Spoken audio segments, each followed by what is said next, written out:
Bonjour à tous et bienvenue dans ma vie citoyenne Europe. Je suis très contente d'être avec vous, ça fait un petit mois qu'on ne s'est pas vu, j'espère que vous allez bien. Et aujourd'hui, nous avons l'honneur d'être avec Evin Incir, who is an MEP from Sweden. She's part of the Socialists and Democrats Group. Evin, thank you so much for joining us today. It's such a pleasure to have you and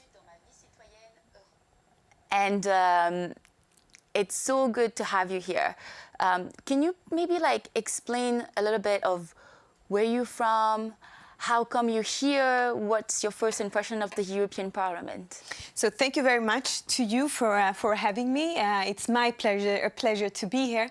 Well, I would say my engagement, or why my interest for the European Parliament, it started actually quite early. And one of the biggest reasons is that I see that more and more issues needs to be dealt with from a cross-border perspective.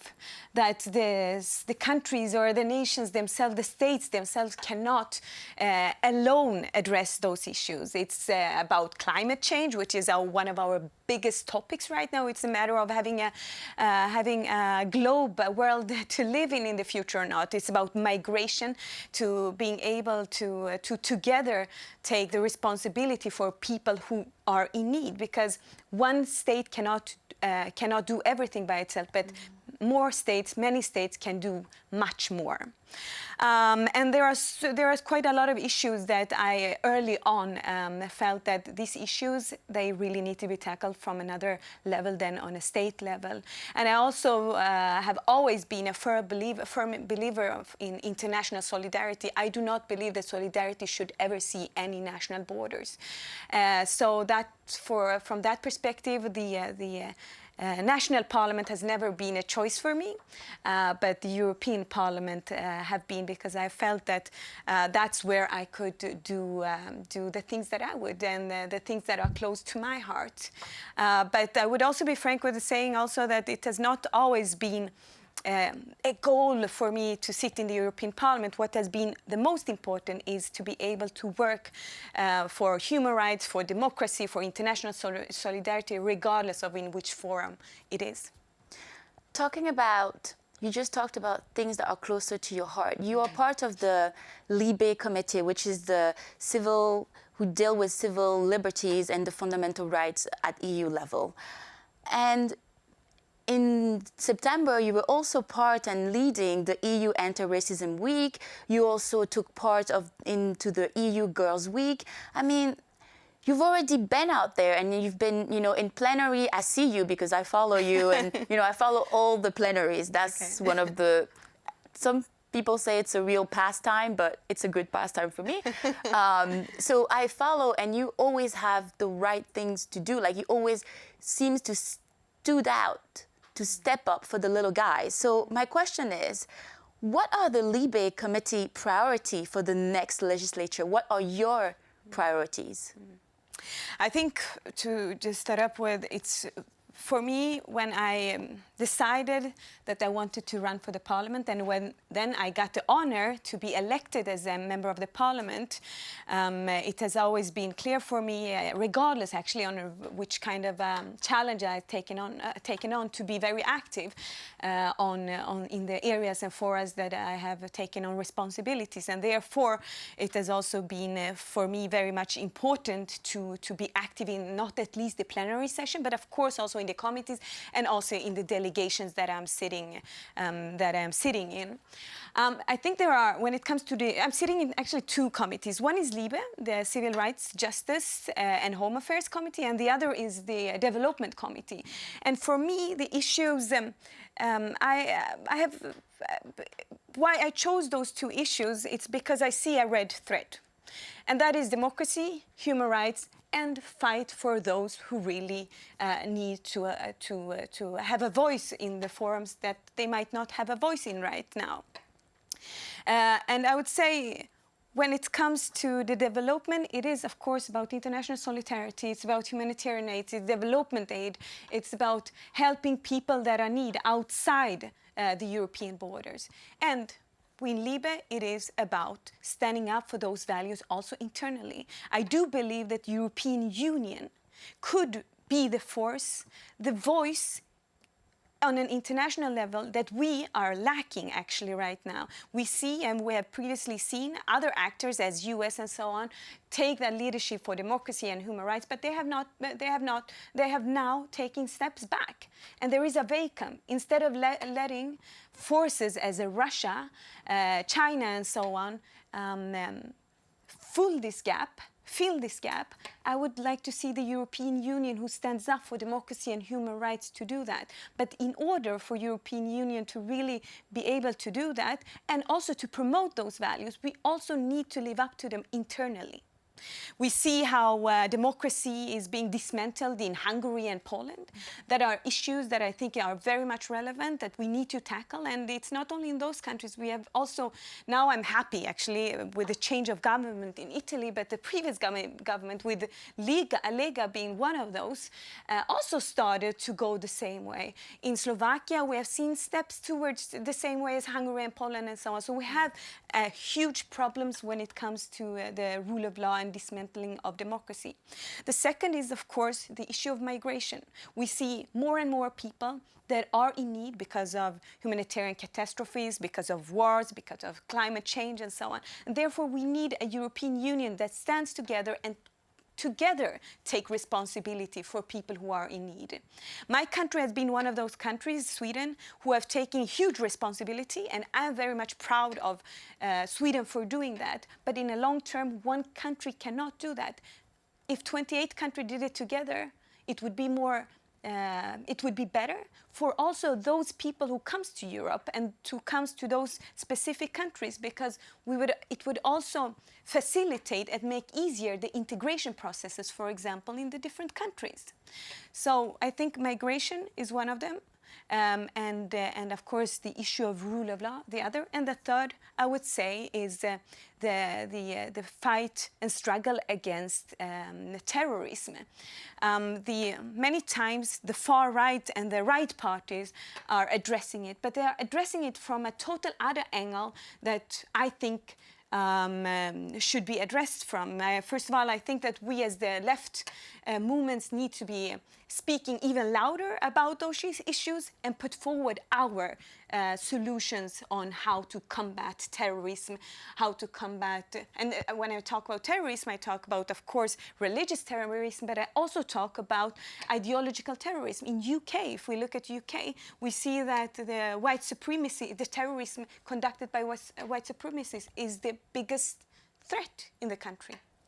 Talking about the rise of, left and also, extreme right parties, like you talk about that. Do you think there is a correlation between the rise of those parties and running different, countries, and the rise of discrimination within the European Union, the rise of anti-Semitism within the European Union? And what can the EU do in that regards? What are the steps, for example, that the Libe Committee is, what's in the books for the next year, for example?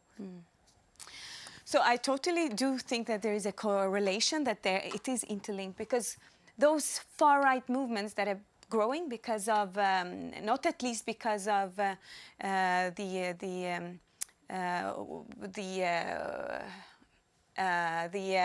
economic crisis that took place in 2008 and a couple of years after that, they played that gave them a possibility basically to grow bigger and bigger.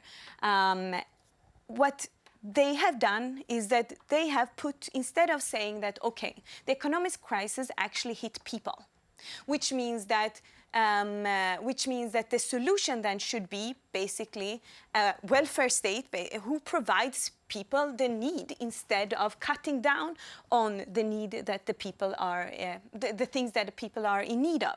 What they did instead is putting people against each other. Instead of talking about the real things, that it's about having a good welfare state that provide people with the things that they are needed.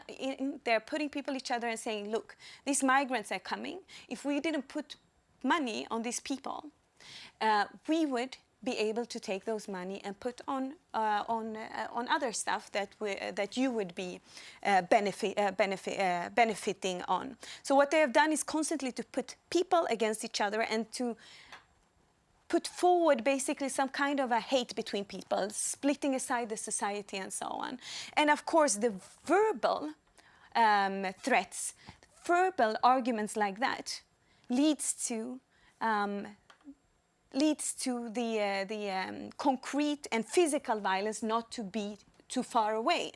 So I think, yeah, they have actually changed the agenda, they have changed the argument and the way of talking, and they have they have drawn it to an extreme right agenda, basically. So talking about the verbal threat, as you said, you talk about that left party needs to be louder, and then you talk about the verbal threat of like extreme right parties. How do you see the link with that, with hate speech? Like, because now we are facing a lot of discussion regarding hate speech versus free speech. Where's the limit? Where, like, what's the responsibility of the media in that case? I think there is quite a simple limit, is we have international laws, we have human rights, and when the human rights are being undermined and not being respected, then we have a problem. And this is what is happening right now when it comes to the far-right movements. They are attacking constantly our international laws, within that also the human rights. They are starting to talk about, for example, to look into the possibilities to take away migrants their rights as human beings, the right, for example, to healthcare, rights to education, and so on. So they're building up both rhetoric, which leads to putting people against each other, but they are also pushing towards policies which takes the rights, the human rights, take away the human rights from people. So what is, for example, the Socialists, Democrat within the European Parliament doing? As you know, you said you guys need to be louder. So how do you get louder in regards to hate speech? How do you, what would you say is hate speech, and how do, for example, do you think when it's recognized, when somebody does hate speech on TV, for example, on a TV show, is it okay for other media to repeat that hate speech? Does that make it hate speech, or is that freedom of press, for example? Repeating hate speech, is that freedom of press, or is it just spreading hate speech? That would be my question for you. I would say that if the media wants to show that what somebody has said, to highlight the hate speech being used, that would be fine to show that these people are actually using hate speech. But to multiply it and use it as if it is, to cement it in some way, to make it something that is normal, use the terms and normalize those terms, then I would say that's not fine, and that's not the job of media. The job of the journalism and the media is actually to defend the democracy, to, of course, show how things are, but not undermine the rights that people have, regardless of the background, which color we have on our skin, our names, our ethnicity, and so on. So yeah, to show what somebody have said, for example, I do understand that. And to highlight, for example, I would take one concrete example is the Trump issue. He, now and then, very often, make a lot of comments, which I would say it's incredible that a president in the US can do. But when highlighting what he's saying, to show that there is actually hate speech being used even by politicians, that's not hate speech by itself, but to normalizing and using it also in the media as something that is normal, and you normalizing the terms, that I would say would not be fine. Okay, thank you so much. We're now going to do, when you talk about, for me, it's, the role of the parliament has this, specific role, and the link between the role of the parliament and the commission. I mean, you just sat in the past month on, they had the opportunity to audition commission designated. And one of the commission, I think, like within the minority population, within a lot of like civil society who defend like minority people, Muslim group, African group, LGBTQI group, especially also migration group, they felt maybe a little bit disappointed in regards to the designation of Commissioner Skinas and the name of the portfolio, the protection of the European way of life. And I'm going to say I felt a little bit disappointed by the Socialists and Democrats for supporting this in the end. So what happened? I mean, is this conditional to the change, and how can you ensure that it will be changed before it starts his job in December? I will answer that, but I will also answer a question that I actually didn't answer before, and that was what we as Socialists and Democrats are doing when it comes to hate speech and violence and right-wing extremism and so on. I think one is to stress the issue more than we are doing right now, that it's talked about too little. So we need to continue pushing for it, putting on the table and on the agenda over and over and over again. And then the second part is, of course, legislation to address the hate speech, address those movements being able to put people against each other as they are doing, and address the discrimination that is taking place right now. I would, for example, one example is I would actually, when it comes to discrimination, wanted to see more holistic discrimination, what's it called? Framework.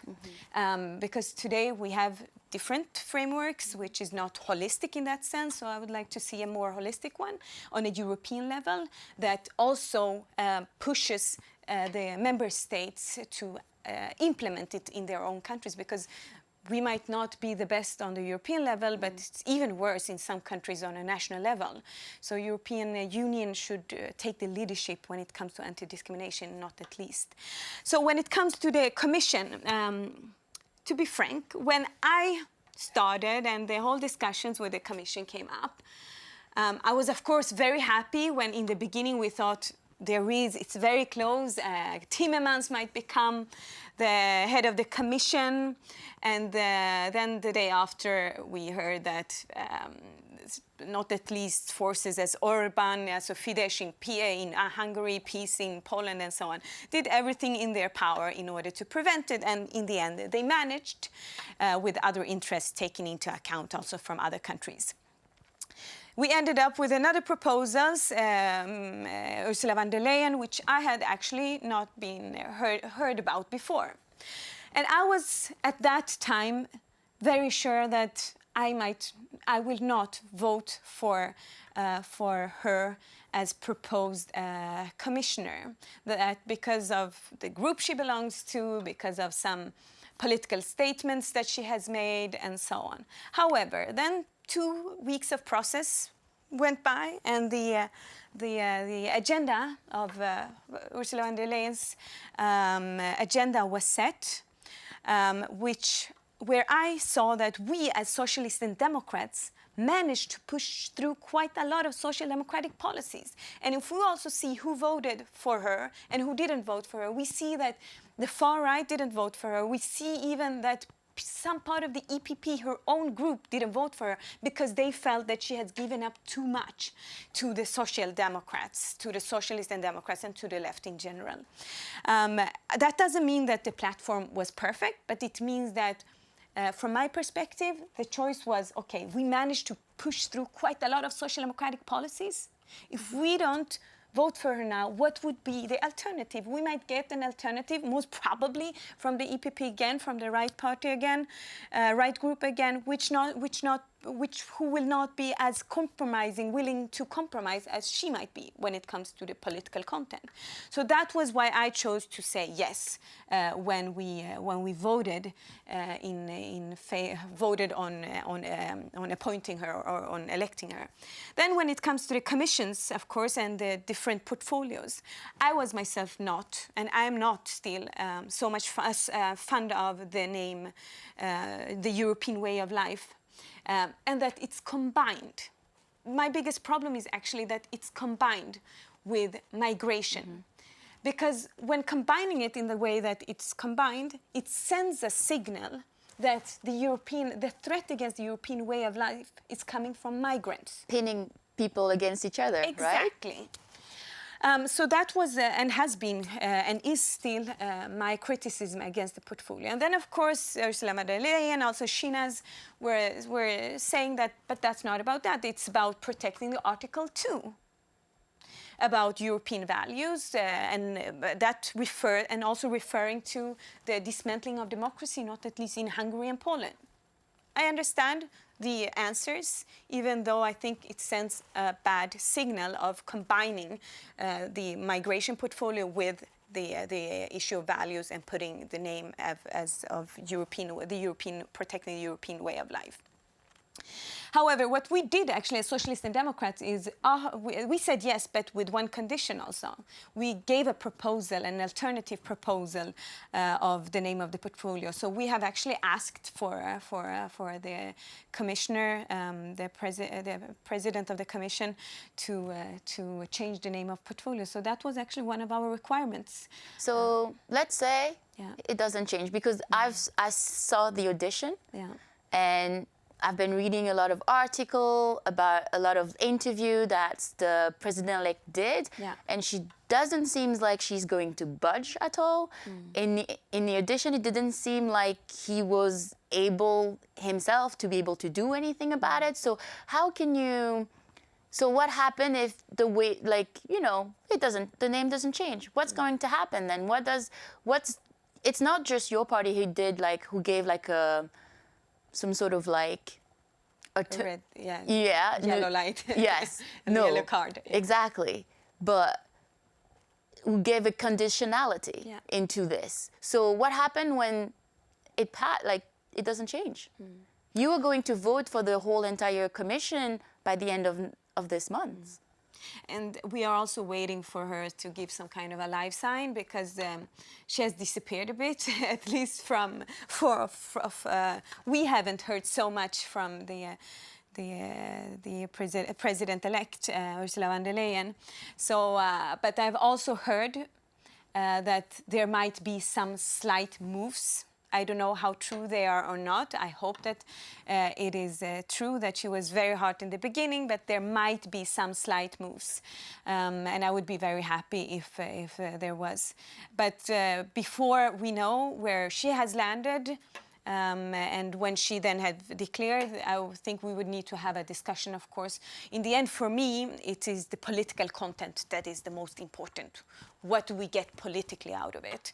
The names are signals that are sending signals, and signs are very much important, but in the end, for me, what must be in the center is the political content of... Do you think the European citizen can understand those kind of signals? At the same time, you give them signal, but you say, yeah, but what's important is the content. They already have a hard time understanding what's the EU about, and they already are afraid of the EU. And now, I feel like you've done so well, the commission itself. I mean, you've repulsed and said no to 3 commissioners. One, France, which has never happened before, Romania, and also Hungary. So you've said no to those because of different reasons, and some of them were regarding the values. So, but you are going to say yes into this. I mean, it sounds a bit... But I would contradictory. say, I understand. I know, like, sometimes you need to make compromises for the long term. But I feel like if you already, because it's a small thing to do, to change, and it's so easy to change. That's how I see it myself. But then not changing it, it feels like if you're already so hard for this, imagine the rest. That's, you know, it would be even more difficult. No, I do understand what you mean, and I totally agree that there are some challenges to it. So I hope myself that she will understand, and she will she will make a compromise on the name. However, but we will see when we get the final proposal presented by her, how it will look. And after that, we will have a discussion internally, of course, what it would mean politically also, which sign would it send if we say yes to not having the name change. But there is a difference, I would say, though, when the Hungarian proposed commissioner, he was voted down because of value reasons, of course, but one of the reasons was, of course, that he was one of those actually leading the work of dismantling of the rule of law, or disrespecting the rule of law, and dismantling democracy in Hungary. He was the Minister of Justice in Hungary when all these processes started. So I think that's a big difference to the name of the portfolio itself. So that was a concrete person who has been part of dismantling democracy in the country, which there is an Article 7 process against. So I don't think it's possible to compare the two situations, even though, of course, as I said, and I will echo it again, that I find it problematic, of course, with the name. Great, thank you so much. Thank you. Now we're gonna go back a little bit, 1 month, October. So that was your number 4 plenary, maybe? Before, I was going to say it was third or fourth. And it was there was a big surprise this time, right? Yeah. I mean, I looked at the addenda. I was like, okay, this is interesting. I'll follow this. And I'm like, oh, research and rescue in the Mediterranean, great, because I just came back for a civil society AU-EU seminar on migration. So I was like, oh, this is really good. I'm gonna follow this. And surprise, surprise, the resolution doesn't pass. Something that is a Libe committee priority, as it's part of migration, that is part of the package also. And I'm like, something that, I mean, even before everybody was kind of like certain, like this was just going to be like, another smooth resolution. I mean, what happened? Can you tell us about like how you feel about this? I must say I was very disappointed and I was very much sad because on one hand we had the resolution in Syria, on the Turkish invasion in Rojava in the northwestern Syria. On the other hand, which was very much progressive, I would say, and very putting down the feats and saying that enough is enough, that Turkey needs to end the invasion. But on the other hand, we as in the parliament voted down to rescue the same people that are actually fleeing the wars, fleeing the bombs that are raining down on them.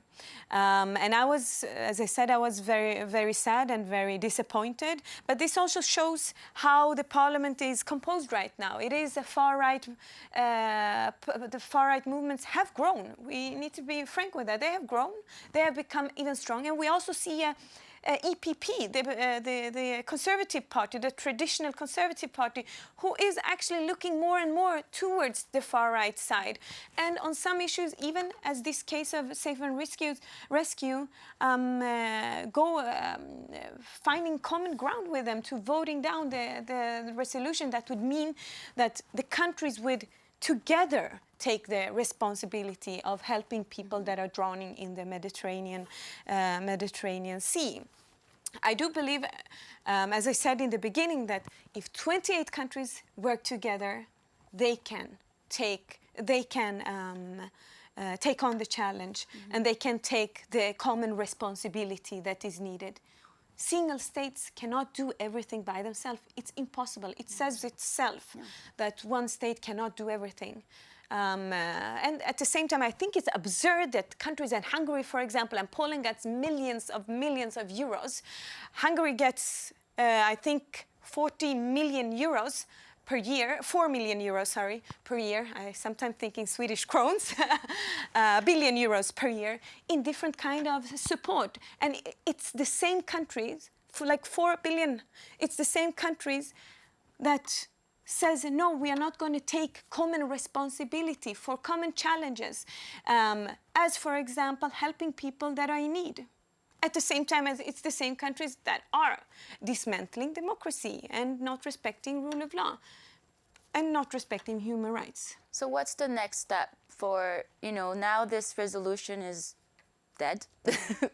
So what happened next? So I think we need to continue working on the migration issue. We need to continue making sure to have some kind of a migration pact which leads to all the countries taking common responsibility and also harmonizing the laws on who can stay, for example, the grounds on being able to stay in the different countries. Because now you can go to one country and then get a no.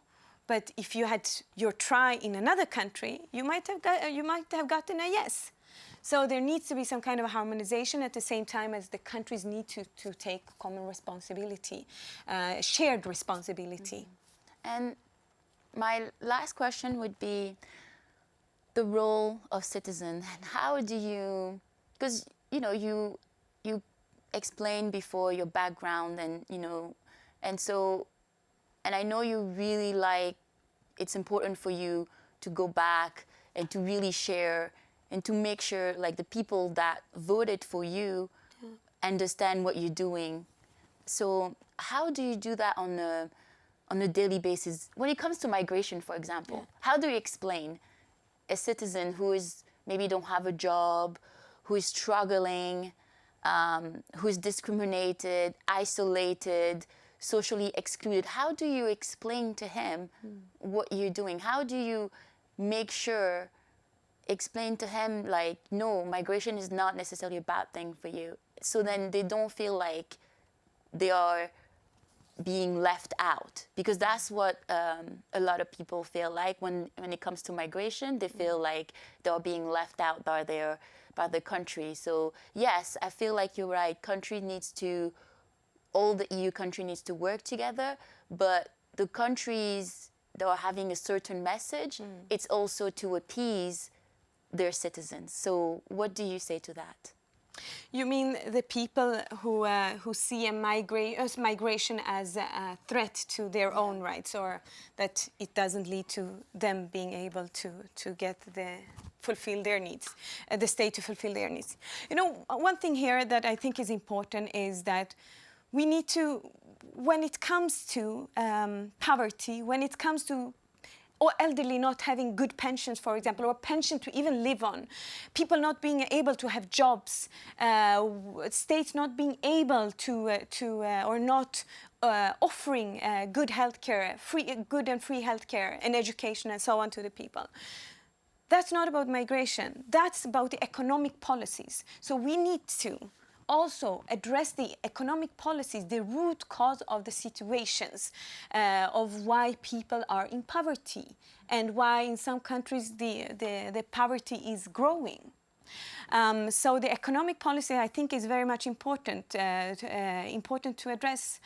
Therefore, I'm a social democrat because I do believe that we need a welfare state that can provide the people with the needs, the necessary needs, as free healthcare, free education, good pensions, and so on.